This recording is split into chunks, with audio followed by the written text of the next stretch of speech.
mattina, alle prime luci dell'alba, un gruppo di 5 giovani ha fatto irruzione nel circolo ricreativo Bar Tappa Fissa. I testimoni riferiscono che i malviventi erano vestiti in un completo nero e cravatta. Sono stati visti allontanarsi a bordo di una limousine. Le autorità confermano che sono state trafugate le più preziose carte da briscola della provincia. Il modus operandi ricorda la famigerata banda del cavallo di bastoni attiva nel circondario degli anni 70. Seguiranno aggiornamenti.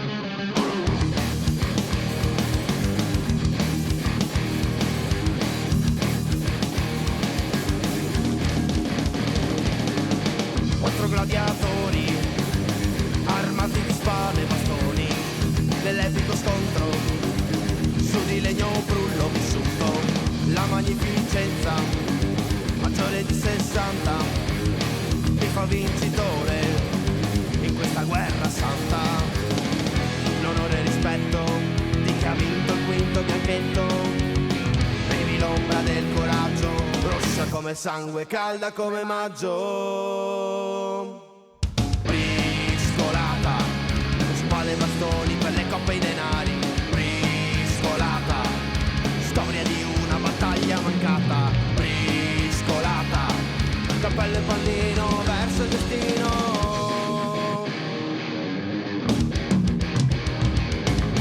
Ore dopo ore, il tempo passa e scorre e non si rendono conto di quanto è durato lo scontro. Non si contano i morti, ma tutti i santi risorti, pur gli avversari si sono accorti di quanto cani sei tu morti.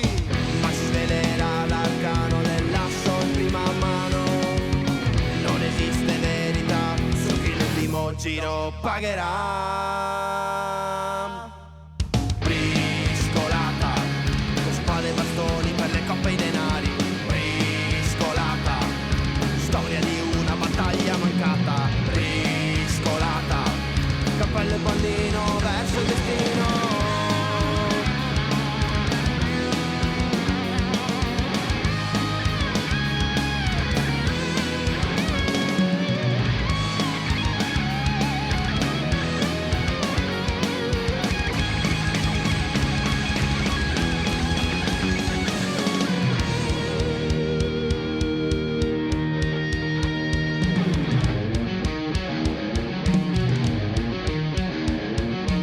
Le carte sono le armi, le carte sono le armi, i semi le bandiere, il fante e il cavallo, tutti con il loro ruolo.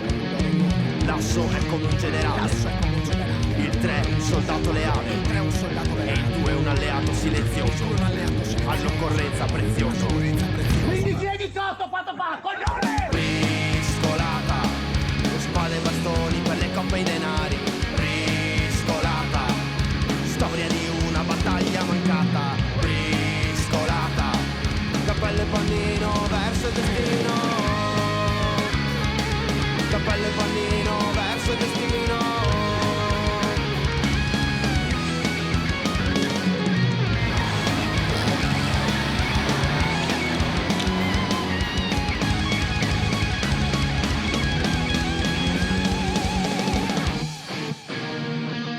Guardino!